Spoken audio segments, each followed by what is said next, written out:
Kita masuk ke penurunan tekanan uap. Penurunan tekanan uap ini terjadi jika misalnya ada air pada wadah ini, kita ukur tekanan uapnya, kita simbolkanlah ini sebagai P0.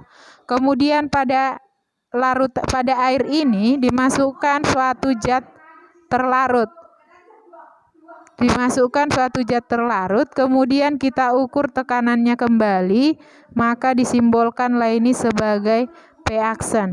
Ternyata setelah diukur mengalami penurunan, maka jika dihubungkan dengan delta itu artinya perubahan yang bernilai positif, maka nilai delta P kurangkanlah dia yang besar kurang yang kecil, P0 dikurangkan dengan P aksen. Kemudian harga P aksen ini jika dihubungkan nanti dengan zat terlarut yang kita masukkan, didapatlah rumusnya P0 kalikan dengan fraksi mol zat pelarut. Fraksi mol kemarin sudah kalian pelajari, maka ini masukkan dia rumusnya. Fraksi mol zat pelarut kalikan dengan si I. Coba matikan. 3. Jadi fraksi mol zat pelarut ini bisa kita ganti rumusnya menjadi P aksen P0. Fraksi molnya kita uraikan ini. Mol zat pelarut dibagi dengan mol zat terlarut ditambah dengan mol zat pelarut dikalikan dengan si I. Kalau kita uraikan lagi molnya ini, maka rumusnya menjadi P0 dikali massa per mR dari si pelarut dibagi dengan massa per mR zat terlarut ditambah dengan massa per mR dari pelarut dikalikan dengan si I. Nah, ini adalah faktor Van Hoff, nanti akan kita bahas di selanjutnya. Oke, jadi sekarang kita akan mencari harga I. Harga I ini disebut sebagai faktor Van Hoff. Nah, I ini nanti akan kita gunakan kepada keempat sifat koligatif larutan. Jadi I ini, faktor Van Hoff ini kita dirumuskan ini dengan 1 ditambah N kurang 1 kalikan dengan alfa. 1 ditambah N kurang 1 dikalikan dengan alfa, di mana N ini adalah jumlah ion. Jumlah ion itu misalnya NaCl terion menjadi Na positif dan Cl negatif. Jadi jumlah ionnya itu 1 Na, 1 Cl. Jumlah ionnya adalah 2. Nah, seperti itu dia. Jadi menentukan faktor Van Hoff ini kita bedakan dia untuk dua zat elektrolit dan zat yang non elektrolit. Tadi larutan yang kita masukkan pada wadah ini kan ada tadi zat terlarutnya. Nah, zat terlarut ini bisa saja dia bersifat elektrolit dan bisa dia non elektrolit, tergantung pada soalmu. Jadi kalau dia nanti yang elektrolit, maka lihat lagi apakah dia elektrolit kuat atau dia elektrolit lemah. Kalau elektrolit kuat, maka dia akan terionisasi sempurna ketika dilarutkan pada air, sehingga harga alfanya ini disebutlah 100% atau nilainya 1. Maka untuk menentukannya, nggak usah lagi kamu masukkan ke rumus ini, tinggal cari aja berapa N-nya. Berapa N-nya, maka seperti itulah nilai I-nya. Misalnya, yang elektrolit kuat itu atau yang elektrolit itu adalah garam, asam, dan basa. Garam itu contohnya NaCl, AlCl3, KCl. Nah, kalau asam yang ada hanya biasanya H2SO4, HCl, ANO3, dan basa. Basa itu yang ada OH-nya, NaOH, KOH, CaOH 2 kali. Nah, ini contoh-contoh dari elektrolit.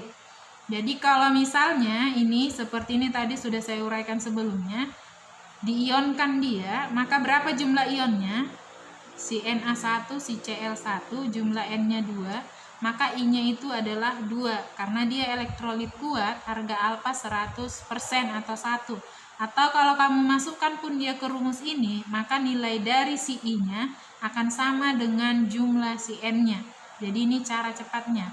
Kalau misalnya H2SO4-nya terion menjadi 2H positif dengan SO4 2-, maka hitung jumlah ionnya. Ada jumlah H2, jumlah SO4 2 negatifnya 1, maka jumlah N-nya 3. Sehingga nilai I-nya ini 3. Nah, itu dia. Nah, kalau dia elektrolit lemah itu berarti dia tidak terionisasi semua. Artinya nilainya itu diantara 0 dengan 1. Bisa saja 0,1, 0,2, 0,3 atau nilainya 50%, 20%. Yang penting dia tidak 100%. Nah, kalau kamu jumpai dia yang elektrolit lemah, maka gunakanlah rumus I-nya ini. Masukkan harga N-nya, masukkan harga alfanya. Gunakan rumusnya.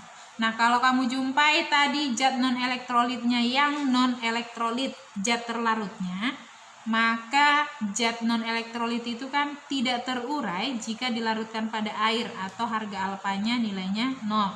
Sehingga kalau kita masukkan ke persamaan ini, maka akan kita dapat bahwa I nilainya 1. Jadi yang termasuk yang non-elektrolit itu adalah gula. Gula ini bisa glukosa, sukrosa. Yang penting yang ada osa-osanya itu masuk gula ya. Kemudian ada urea. Urea itu bisa saja nanti dimasukkan rumusnya nih, CONH2 2 kali atau hanya disebutkan urea. Urea itu juga termasuk non-elektrolit. Atau ada lagi yang termasuk kelompok alkohol. Alkohol ini ada glikol, ada metanol, ada etanol. Yang penting ada ol-olnya itu alkohol. Ingat, I-nya itu langsung kau buatkan 1. Jadi nggak perlu pusing-pusing nyarinya. Nah, ini ada satu contoh soal. Sebanyak 60 gram urea, MR-nya sudah disebutkan, nilainya 60, dilarutkan dalam 72 gram air, MR 18. Jika tekanan uap air murni pada suhu 20 derajat Celcius adalah 22,5 mm hidragirum, tentukanlah tekanan uap larutan. Kemudian tentukan penurunan tekanan uap larutan pada suhu tersebut. Jadi yang pertama-tama yang kita buat yang diketahuinya. Ada zat terlarut. Zat terlarutnya itu si urea. Masukkan dulu masanya. Kemudian masukkan MR-nya. Kemudian ada zat pelarut. Zat pelarutnya di situ berarti si air. Masukkan masanya. Kemudian masukkan MR-nya. Massa dari si urea tadi ada 60 gram. Kemudian MR-nya 60. Ini ya. Kemudian massa si air ada 72 gram. MR-nya itu 18. Kemudian ada tekanan uap air murni itu sebagai fenol. Fenolnya 22,5 mmHg. Nah, yang ditanyakan yang pertama katanya apa?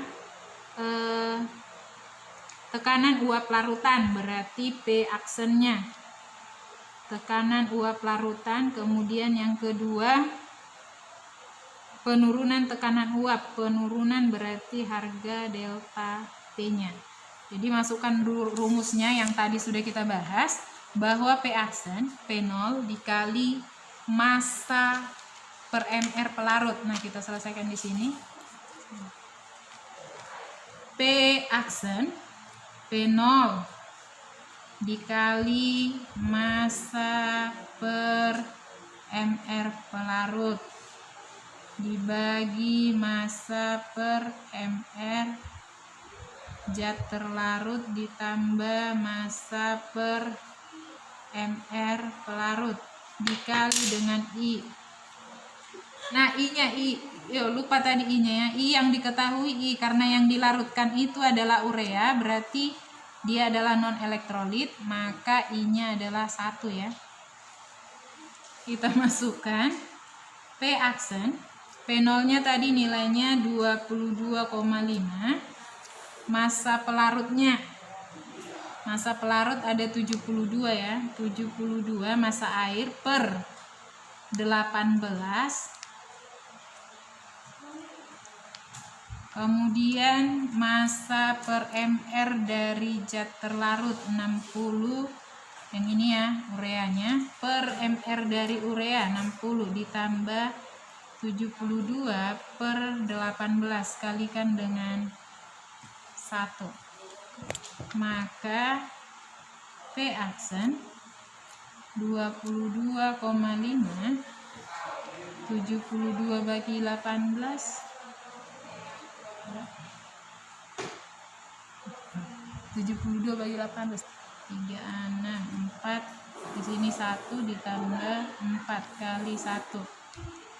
Maka P aksen 22,5 dikali 4 per 1 tambah 4, 5 ya, dikali 1. Maka kalau kita hitung-hitung dia 22,5 kali 4 per 5, dapatlah nilainya 18 mmHg. Inilah yang untuk si A. Si A tadi tekanan uap larutan ya. Maka tekanan uap larutan adalah 18 mmHg. Kemudian bagian yang kedua, yang ditanyakan bagian kedua, delta P atau penurunan tekanan uap. Nah, tadi sudah kita bahas penurunan tekanan uap itu P0 dikurangkan P aksen, atau yang besar kurangkan dengan yang kecil. Yang pertama tadi kurangkan dengan yang baru kita dapat.